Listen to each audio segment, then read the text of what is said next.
बिस्मिल्लाहिर्रहमानिर्रहीम।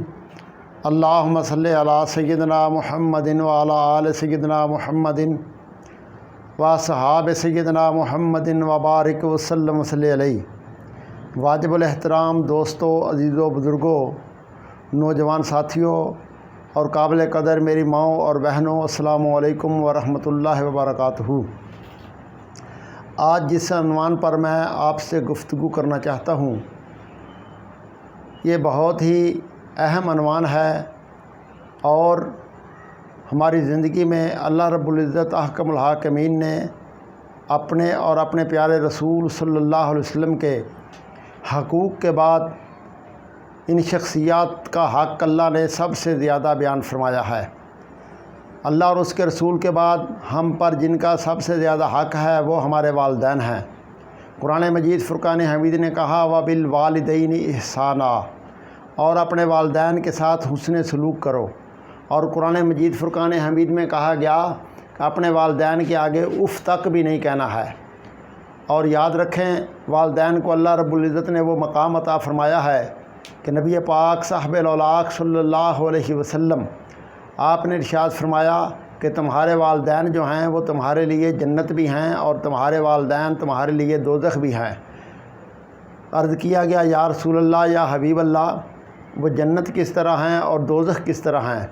फरमाया, अगर तुम उनको राज़ी कर लोगे, उनकी फरमाबरदारी कर लोगे, उनकी ताबेदारी कर लोगे, तो फिर वो तुम्हारे लिए जन्नत में जाने का ज़रिया बन जाएंगे, यानी तुम्हारे लिए वो जन्नत हैं।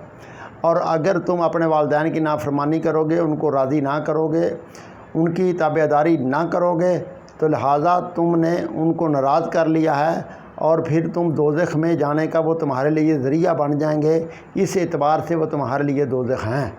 इससे आप अंदाज़ा लगाएं कि नबी पाक सल्लल्लाहु अलैहि वसल्लम ने वालिदैन को क्या मकाम अता फ़रमाया है।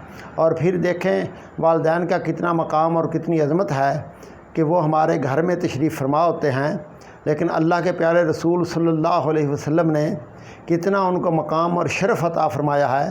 कहा, तुम्हारे वालिदैन या वालिदैन में से एक माँ या बाप है, अगर तुम उनकी तरफ यानी उनकी औलाद जो है वो अपने वालिदैन की तरफ है या वालिदैन में से दोनों या दोनों में से किसी एक को पाएँ, तो वो किसी की तरफ, अपने वालिद की तरफ या अपनी वालदा की तरफ, माँ की तरफ या बाप की तरफ, वो नज़र रहमत के साथ, नज़र रहमत का माना है प्यार के साथ है, अगर अपने वालिदैन में से किसी एक की तरफ भी देख लेते हैं तो सरकार ने फरमाया कि अल्लाह रब्बुल इज़्ज़त उसे एक हज का सवाब अता फ़रमाता है।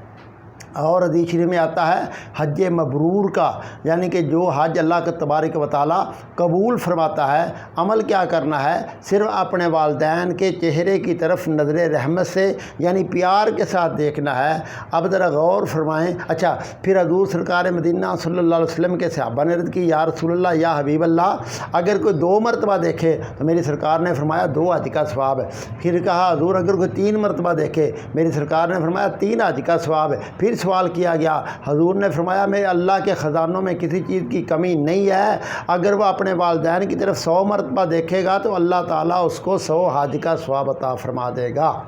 दोस्तों, ये है वालिदैन की अज़मत और शान और वालिदैन का मकाम। इसलिए ज़रा गौर करें कि हज पर बंदा कितना रुपया खर्च करता है, कितना अहतमाम करता है, कितना इंतज़ाम करता है, लेकिन नबी पाक अलैहिस्सलातु वस्सलाम की ये रहमत और शफ़क़त है कि अगर किसी को अल्लाह ने उसके वालिदैन को हयाती अता फ़रमाई है, अपने वालिदैन की तरफ वो नज़र रहमत से देख लेता है, तो अल्लाह ताला उसको एक हज का सवाब अता फ़रमाता है।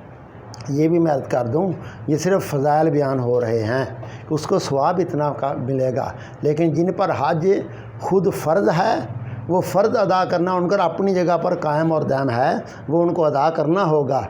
ये सिर्फ़ जिनको अल्लाह ने वालिदैन की नेमत अता फ़रमाई है, ये उस हवाले से बयान हो रहा है। जिन पर हज फ़र्ज़ है वो अपनी जगह पर फ़र्ज़ है और वो अदा करना ज़रूरी है, लेकिन ये सिर्फ़ वालिदैन की अपना अज़मत और शान बयान हो रही है कि जो अल्लाह ने उन्हें ने अज़मत अता फ़रमाई है कि वो हमारे घर में मौजूद हैं।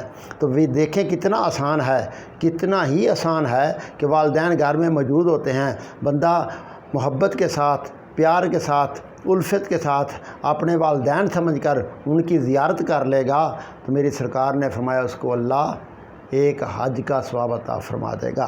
تو دوستو یہ نعمت تو ہمارے گھروں میں موجود ہے۔ اللہ تعالیٰ ہمیں اپنے والدین کی خدمت کرنے کی، ان کا ادب کرنے کی، ان کا احترام کرنے کی توفیق عطا فرمائے۔ اس کے بہت سارے پہلو ہیں، ادب کیا ہے، خدمت کیا ہے، ان پر انشاءاللہ پھر کبھی تفصیل سے گفتگو کریں گے۔ آج کے لیے اتنا ہی کافی ہے۔ اللہ مجھے اور آپ کو اپنے والدین کا ادب و احترام کرنے کی، ان کے ساتھ پیار کرنے کی اللہ توفیق عطا فرمائے۔ آمین ثم آمین۔